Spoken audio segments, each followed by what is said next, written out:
What's up, everybody? It's Megan here with the Student Loan Planner podcast, and I am going to be chatting about 10 things I have learned in 10 years of advising people with their money.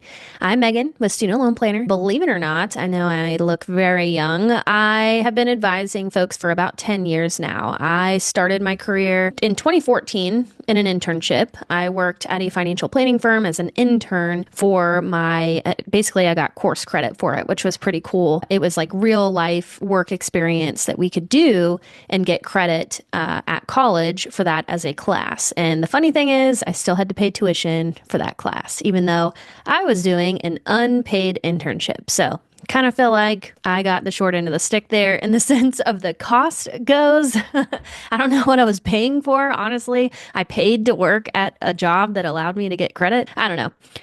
Make that make sense. My first firm specialized in working with federal employees in the Atlanta area. We have a very highly condensed population of CDC folks, and we also have a big EPA office here. So we worked with a lot of federal employees at that time. Also did some settlement planning in my history, where basically someone files a personal injury claim. They get a large settlement or they win a large settlement, and someone comes in and helps them with their money. And that was me back in the day. And started my own financial coaching practice because I really wanted to work with folks who needed help with kind of the basics of financial planning, the foundation of financial planning. Budgeting, debt reduction, student loans quickly became part of that equation. And that's how I got into student loans. And then, I linked up with Travis and started consulting with Student Loan Planner on the student loan side of things, because with my financial coaching practice, I had become, that was kind of becoming my niche in a sense. And then we decided to start SLP Wealth. So this is just a little bit of my origin story. Along that journey, I've worked with a lot of different people, a lot of different financial situations. So I felt like this would be a kind of a fun topic. Let's jump in.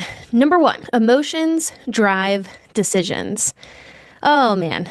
Money is not just about the numbers. This needed to be number one, because money is so emotional in the sense of we all have our own views and feelings and past with money. And we carry those feelings and those things into our decisions on a day-to-day basis. It really, truly. Sometimes these things can dictate financial choices or decisions more than maybe a spreadsheet or logic does. We're here as financial advisors with the math answers. We can give you the math answers. We can give you the assumptions, but we also have to step back and make sure we're taking into account the behavioral part of finance, because finance, kind of like working out, right?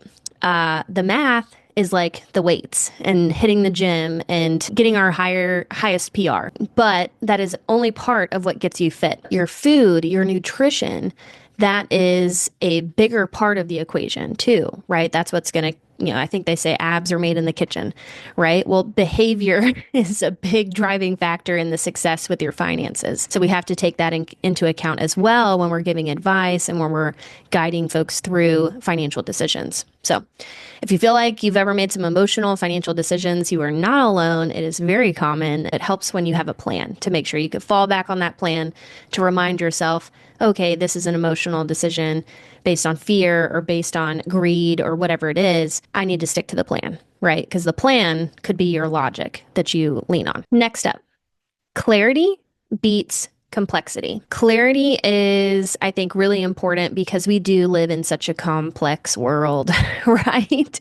The more complicated a financial plan is, the less likely someone is to follow through with it. Simple, clear steps to empower people to take action, I think, are better. I feel like simple with budgeting. I feel like simple with your investing plan, simple with prioritizing your goals, like really starting to prioritize what we need to focus on and put those in a hierarchy order.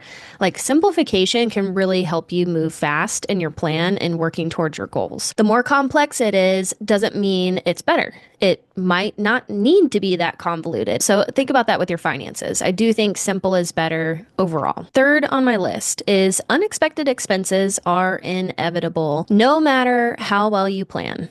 Life is always going to throw you some curveballs. That could mean a car breakdown, a pet getting sick, or just an unexpected move, maybe a family emergency. Not having that emergency fund isn't just about financial security. I mean, it is financial security, but it's also about the peace of mind too, to know that you have that to lean on. Those who plan for these unexpected setbacks or situations they protect their mentality, they protect their finances better. Debt is a common symptom of unexpected expenses.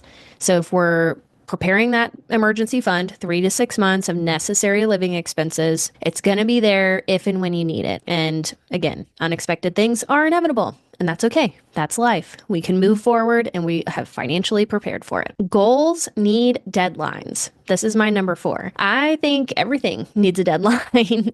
I get an email from a colleague asking me if I could check on XYZ. I need a deadline. When do you need me to do this by? Because I'm going to prioritize it in my day and get to it when I think it needs to be prioritized, right? So same thing with your goals. If you don't have deadlines and you're not prioritizing those goals with those deadlines, they're going to be less and less achievable. And, I think without a timeline, goals in general tend to just drift into someday or at some point. It creates some urgency. It creates some accountability. It creates a way to track that goal. Because if you say, I want to retire comfortably, that's a great goal. But what does that mean? Let's get specific. I think it's called SMART goals: specific, measurable, achievable, realistic, and timely. If we give our goals deadlines, it makes these abstract dreams and goals that we say, it helps us as planners to put it down on paper and give us something tangible and achievable and something for us to track. Tiny wins add up. This is number 5. Oh yes, I believe in this one very much. It's easy to feel like really the small efforts that you're making right now don't matter, but they do. Like let's say you're in residency and you don't have as much income right now as you will in the future. And it feels like you're living paycheck to paycheck or very close to it. And you're looking at your 3% going to 401k thinking, man, this is measly, right? But think about it in a more positive light.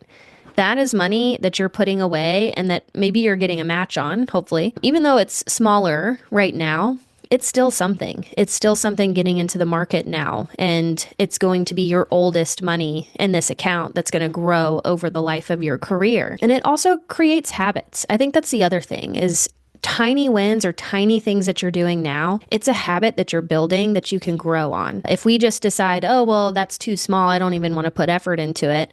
It's not even worth it for me to do. Well, you're giving yourself a pass and we're kind of foregoing building the habit as well. And the habit is what's really important. The tiny wins really add up and it creates a habit. So make that extra effort, make that extra, small contribution to something, to savings, to debt. It can build the habit and it can create something out of nothing. Essentially, it can move the needle more than you think. All right, number 6. Something I've learned is assumptions are dangerous. And this might be more of like me as a financial planner saying this, but you could probably apply this in your personal life, your professional life as well. But I think assumptions can be very dangerous. Every client's financial situation is super unique. Your money behavior, your money background can be super unique. And what works for one person may not work for another. I have learned over time to never assume someone's priorities, their values, or their goals. The best advice comes from asking the right questions and listening. So this might be why you're thinking, man, my planner asked me a lot of questions. I tell them I want to do this and they ask me 12 questions after that. And it's because we're trying to understand everything behind what you're wanting to achieve. Why are you wanting to achieve this? When? How long are you willing to commit to this goal? Who else is on board with this? Is your spouse on board? What happens if your job changes or, your job situation changes? So we're really stress testing things in our minds. And then I think when we're thinking about solving a problem, we're thinking about solving a problem in a number of different ways. And some of those questions that we're asking you are shaping how we're going to respond and how we're going to help you with that problem. Again, assumptions are dangerous. You don't want to assume the wrong thing because then that's going to make advice not effective. Number 7, lifestyle creep is sneaky. Ooh, this is so good because it is so true. Lifestyle creep is so sneaky. And we see this happen and it can happen super fast. And again, we work with a lot of folks who are very educated. So we've got probably lots of student loan debt. That also probably comes with a job that pays us pretty darn well. Folks, as they start to make more, we tend to spend more. That's going to happen regardless. We don't think frugally anymore. We don't prioritize goals the same way that we did, or prioritize dollars the same way we did when we didn't have as many dollars to put together. And that's, in a way, that's still a great place to be if we're making a lot of money compared to what we were making in the past. There is a part of us that should be able to enjoy that. Like, I'm not saying that we shouldn't be enjoying making more money in the future, but I think there should be some awareness around how much of that we're growing into. Raises, bonuses, they oftentimes disappear into upgraded cars, bigger homes, more dining out, more travel. Recognizing the lifestyle creep and proactively directing new income towards goals is really a game changer. I think we could be super proactive about it, which is, I think, a big value add when it comes to working with the planner. All right, number 8.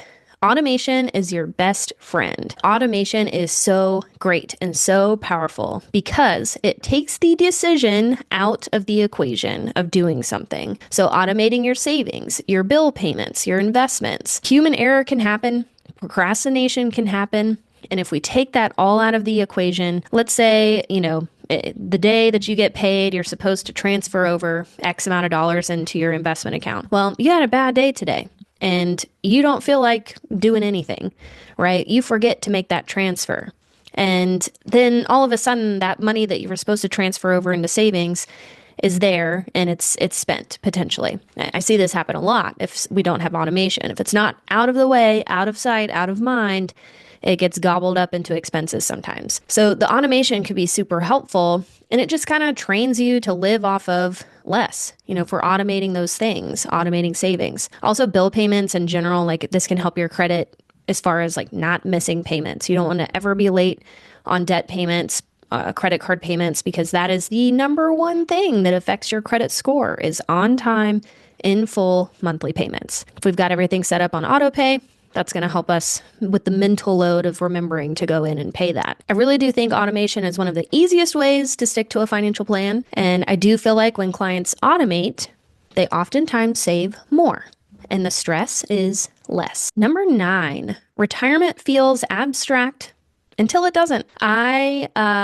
will be honest, I struggled with talking to clients about retirement in my earlier years of financial planning because to me, it felt so abstract, so far away. It was really hard for me to kind of transition into that really long-term mindset. And that was very similar. Like I wasn't alone. My clients felt that way too, because I was working with a lot of younger individuals like myself. And so I would ask, we were a traditional firm. The question would be, what age or about what year, what age do you envision yourself retiring? A lot of times it was like, I have no idea. Normal retirement age. And we still get that answer a lot. Normal retirement age. And that's a decent answer, right? It may not be very thought out right now.